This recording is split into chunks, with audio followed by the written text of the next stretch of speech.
नमस्कार दोस्तों, मैं विनय ज्योतिषी आप सभी का अपने चैनल में बहुत बहुत स्वागत करता हूं। आशा करता हूं आप सब स्वस्थ होंगे और सुरक्षित होंगे। दोस्तों, हम बात करेंगे मकर लग्न की मार्च 2026 के राशिफल की, लेकिन उसके पहले आपको होली की बहुत बहुत बधाई, बहुत सारी शुभकामनाएं। सबसे पहले आपके लग्न के स्वामी पराक्रम में बैठे हैं, यानी निश्चित तौर पे समय तो यही कहता है कि आपको अभी ज़्यादा से ज़्यादा एफर्ट लगाना है, ज़्यादा से ज़्यादा मेहनत करनी है, साहस दिखाना है और एफर्ट से पीछे आप नहीं हट सकते, क्योंकि शनि वैसे भी जहाँ होते हैं वहाँ वो यही चाहते हैं। लेकिन फिर भी मैंने आपका जो वजूद है, आपका जो व्यक्तित्व है, इस समय अधिक से अधिक परिश्रम की ओर रुझान में रहेगा। दूसरा भाव चलते हैं। दूसरे भाव बहुत महत्वपूर्ण है, जो हमारे वाणी का है, धन का है, हमारे जो बैंक बैलेंस होता है उसका है, कुटुंब परिवार का है, और सबसे मेन है जो हमारे जीवन के लिए बहुत ज़रूरी होता है, हमारे लालन पालन का है। यानी हमारी ज़िंदगी जिससे चलती है, हमारा जिससे पालन होता है, हमारा खाना पीना पैसा, वो सब कुछ धन भाव सेकंड भाव से होता है। सेकंड भाव में 4 ग्रह विराजमान है और एक ग्रह की दृष्टि है, यानी बृहस्पति की दृष्टि है। जहाँ बृहस्पति यहाँ पर दृष्टि डाल के आपके ये तय कर रहे हैं कि आपके लिए धन बढ़ने वाला है, धन की आवक बढ़ने वाली है, वाणी कुशलता आपकी बढ़ने वाली है और कुटुंब परिवार में बढ़ोतरी संभव है। ये बृहस्पति शो करते हैं। उसी के साथ यहाँ पे 4 ग्रह भी अपने अपने क्षेत्रों से, क्योंकि धन भाव में बैठे हुए चारों ग्रह ये बताएंगे कि आपको धन कहाँ कहाँ से आ सकता है। तो सूर्य है, तो सूर्य आपके 8वें भाव के स्वामी हैं। तो ये शो करता है कि या तो आपको ससुराल पक्ष से, या जीवन साथी का कमाया हुआ पैसा, या पुश्तैनी प्रॉपर्टी, या बिना कमाया हुआ धन जो सरप्राइजली, जो आपने सोचा ना हो, आप जिसे भूल बैठे हो, या कहीं से भी कुछ भी कोई लाभांश होता है, कहीं कुछ होता है, इस तरीके से कोई जमा पैसा पुराना, वो आपको इस समय में आपका बिना कमाया हुआ पैसा, सरप्राइज अचानक पैसा आपको कोई प्राप्त सूर्य करा सकते हैं। मंगल की बात करें तो मंगल आपके 4थे भाव के स्वामी हैं। प्रॉपर्टी रिलेटेड, यानी गाड़ी के वाहन, गाड़ी से, मकान की बिक्री से, या कुछ इस तरीके से घरेलू किसी एटमॉस्फेयर से, या कोई किराए से अगर आपने मकान वगैरह दे रखा है तो उससे, प्रॉपर्टी का बिजनेस आपका है तो वहाँ से धन की प्राप्ति आपको मंगल आपको शो करते हैं। इसके अलावा मंगल आपको आपकी इनकम से भी धन प्राप्ति दिखाते हैं, क्योंकि आपकी इनकम के स्वामी भी मंगल हैं, जो हमारा 11वां भाव होता है। और दोस्तों से, यारों से, समाज से, सोसाइटी से भी आपको धन प्राप्ति मंगल शो करते हैं। बुध बताते हैं आपको कि आपको तीसरे भाव, मतलब तीसरी राशि यानी 6ठे भाव से, यानी सर्विस सेक्टर से आपको धन की प्राप्ति होगी। कर्जे से भी आपको धन प्राप्त हो सकता है, क्योंकि 6ठा भाव हमारा जहाँ एक और कर्जा है, वहाँ सर्विस सेक्टर भी है। रुका हुआ धन भी इस समय में आपका प्राप्त हो सकता है, रुका हुआ पैसा भी आपको बुध आपको दे सकते हैं। और इसके अलावा बुध हमारे भाग्य के स्वामी हैं, तो भाग्य से भी आपको धन की प्राप्ति हो सकती है।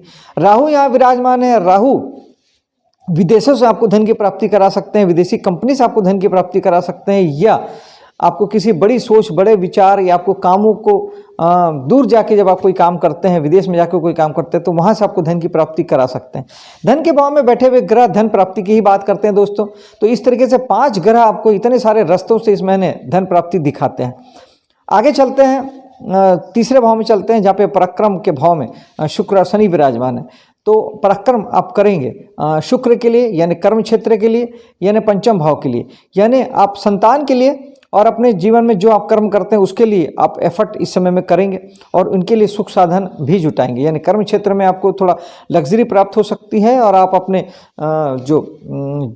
आपके संतान हैं उनके लिए भी आप कहीं ना कहीं कुछ सुख सुविधा साधन जुटाते हुए आप दिखाई पड़ेंगे। शनि भी यहाँ पर विराजमान है। शनि नैसर्गिक यही चाहते हैं कि आप पराक्रम, ज़्यादा से ज़्यादा मेहनत करें, और तीसरा भाव है भी पराक्रम का, साहस का, तो साहस दिखाएं, पराक्रम करें।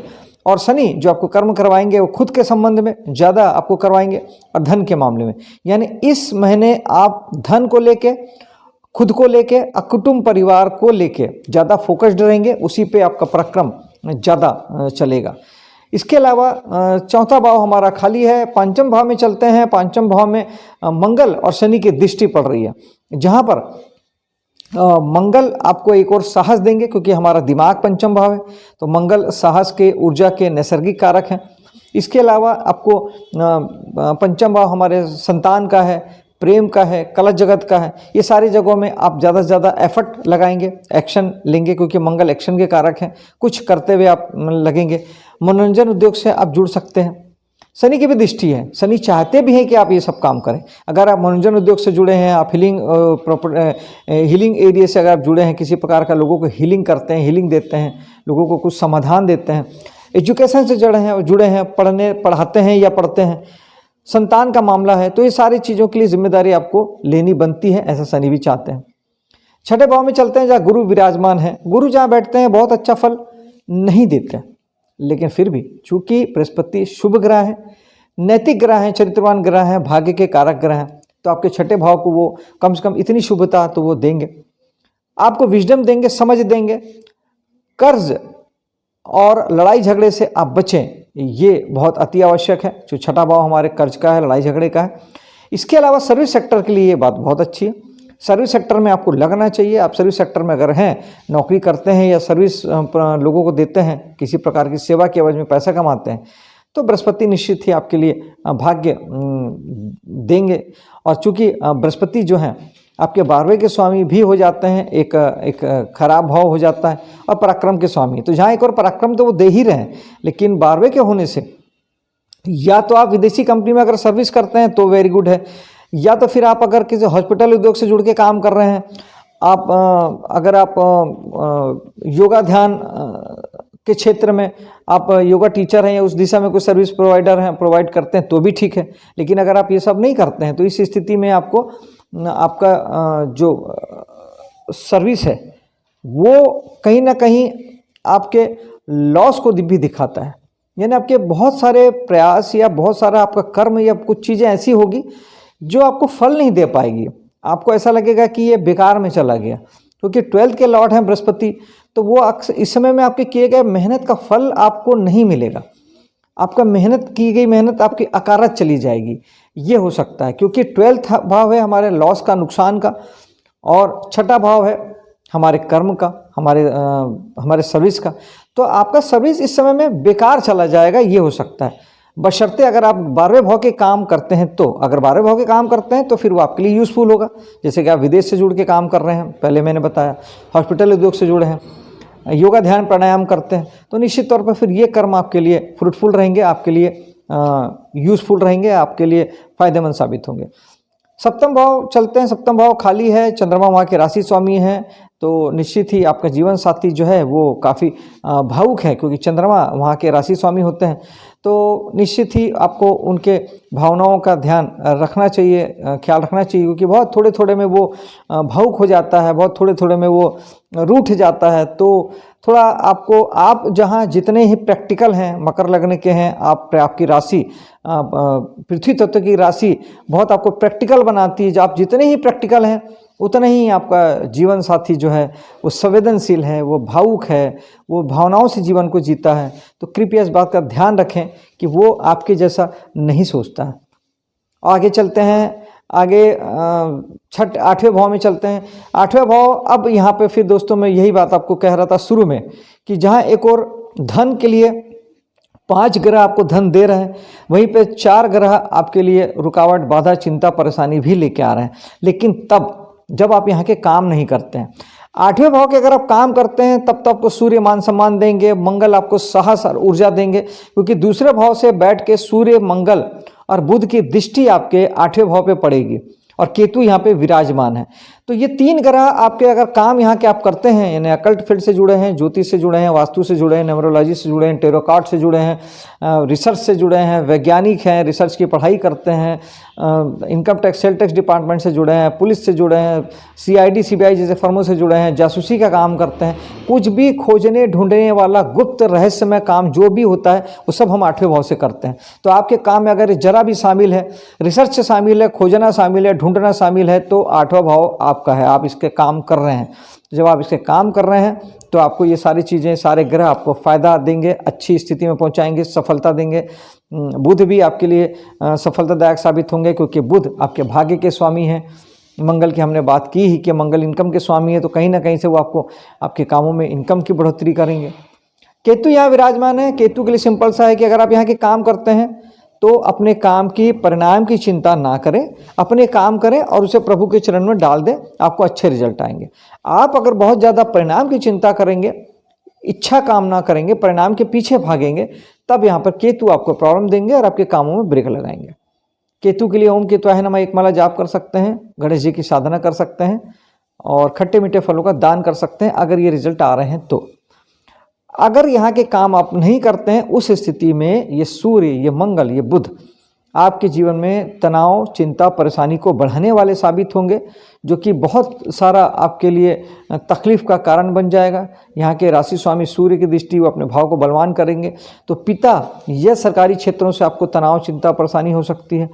मंगल हैं तो समाज, सोसाइटी को लेके और घर परिवार को लेके आपको बहुत ज़्यादा तनाव, चिंता, परेशानी दे सकते हैं। और जो बुध है वो आपको कहीं ना कहीं सर्विस सेक्टर को लेके बहुत सारी चिंता, तनाव, परेशानी आपको दे सकते हैं। तो इन सारी चीज़ों से बचने के लिए फिर यही है कि सूर्य के लिए सूर्य भगवान को जल चढ़ाएं, मंगल के लिए हनुमान साधना करें और बुध के लिए विष्णु सहस्त्र नाम का पाठ करें और चिड़ियों को खड़ी मूंग का दाना चुगाएं। ये बेस्ट ऑप्शन होगा। लेकिन केतु यहाँ पर जब आप यहाँ के काम नहीं करते हैं तो केतु कहीं ना कहीं आपके लिए पॉजिटिव हो जाएंगे, क्योंकि ये आपको चीज़ों से डिटैच करेंगे, आपको ज़्यादा तनाव परेशानी में आपको रहने नहीं देंगे। लेकिन अगर फिर भी आप तनाव, चिंता, परेशानी में हैं तो आपको चाहिए कि आप केतु का रास्ता पकड़ें और थोड़े से स्पिरिचुअली ग्रो करें, थोड़े अपने आप को थोड़ा ध्यान प्राणायाम में लगाएं, थोड़ी साधनाएं करें, थोड़ा मंत्र जाप करें। ये आपको इन सारी चीज़ों से बाहर निकालेंगे, क्योंकि 8वां भाव और 12वां भाव और 4था भाव ये हमारे तीनों मोक्ष त्रिकोण के भाव होते हैं। और मोक्ष त्रिकोण के भाव, जो मोक्ष होता है हमें, वो ध्यान, प्राणायाम, योग साधना से ही मोक्ष मिलता है।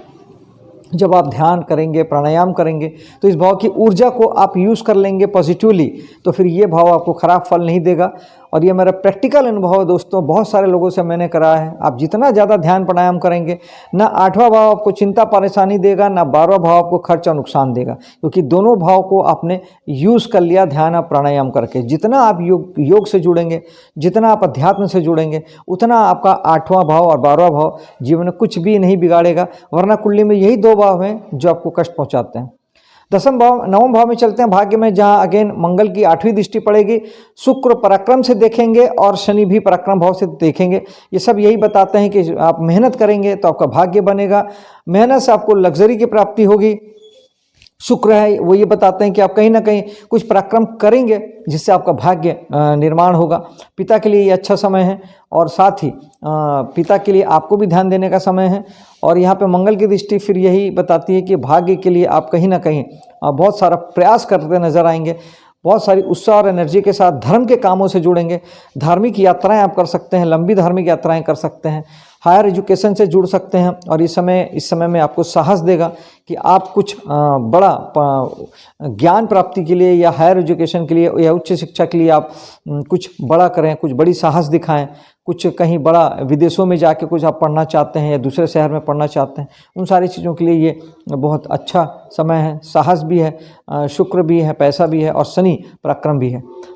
10वें भाव में चलते हैं, जब बृहस्पति की दृष्टि आपको ज़बरदस्त सफलता देगी आपके कामों में। बृहस्पति आपके निश्चित तौर पे जब आप मेहनत करेंगे, काम करेंगे, तो वहाँ बृहस्पति आपको सक्सेस देते हैं। भाग्य यानी आपका जो साथ देगा, बृहस्पति भाग्य के रूप में निश्चित तौर पे आपको साथ दे रहे हैं। और अंत में 12वें भाव की बात करते हैं। 12वें भाव में बृहस्पति की दृष्टि, फिर वही, अगर आप 12वें भाव के काम करते हैं तो बृहस्पति उन्हें बढ़ाएंगे, वो आपके लिए अच्छा है और आप जीवन में तरक्की करेंगे। यानी आप विदेशों से जुड़ कर कोई काम कर रहे हैं, आयात निर्यात का बिजनेस कर रहे हैं, विदेशी कंपनी में कोई काम कर रहे हैं, या फिर ऑनलाइन आप विदेशों से जुड़ के काम कर रहे हैं, आप यूट्यूबर हैं, इंस्टाग्राम में चलाते हैं जिसमें आपको विदेश से इनकम आती है, तो ये बृहस्पति आपके लिए शुभ है। और आप अगर विदेश से जुड़ के काम नहीं करते हैं, हॉस्पिटल उद्योग से नहीं जुड़े हैं, जेल आदि में नौकरी नहीं करते हैं, योगा ध्यान प्राणायाम से नहीं जुड़े हैं, तब फिर ये बृहस्पति खर्च वाले साबित होंगे। खर्च ये धर्म कर्म के कामों में कराएंगे, पूजा पाठ आदि में कराएंगे, मंदिर बनाने में कराएंगे, नैतिक कामों में ज़्यादा पैसे खर्च कराएंगे। और यहाँ शनि की दृष्टि भी है, जो चाहते हैं कि आप 12वें भाव के प्रति जिम्मेदारी लें। 12वां भाव खर्च का है, यानी आपको अपने खर्चों से बचना नहीं है, उल्टे आपको अपने खर्चों की जिम्मेदारी लेनी है। जब आप अपने खर्चों से बचेंगे तो शनि आपको प्रॉब्लम देंगे, दुख देंगे। आप अगर अपनी जिम्मेदारी का निर्वाह करेंगे, आपके सामने जो भी खर्च आता है जीवन में, संतान को लेके, परिवार को लेके, पत्नी को लेके, किसी भी चीज़ को लेके, और उस खर्चे को अगर आप फुलफिल करते हैं तो शनि आपको दुख नहीं देंगे। फिर भी शनि के लिए उपाय, ओम शनिचराय नमः एक माला जाप कर सकते हैं आप। सरसों का तेल शनिवार के दिन शनि मंदिर में भगवान शनि को चढ़ा सकते हैं। हनुमान साधना कर सकते हैं, बजरंग बाण सुंदरकांड का पाठ कर सकते हैं। और इसके अलावा गरीब लोगों को खुश रख सकते हैं, उनके प्रति सहानुभूति रख सकते हैं, उन्हें छोटा मोटा कुछ दान दे सकते हैं। उन्हें दुखी ना करना भी शनि भगवान को ठीक रखता है।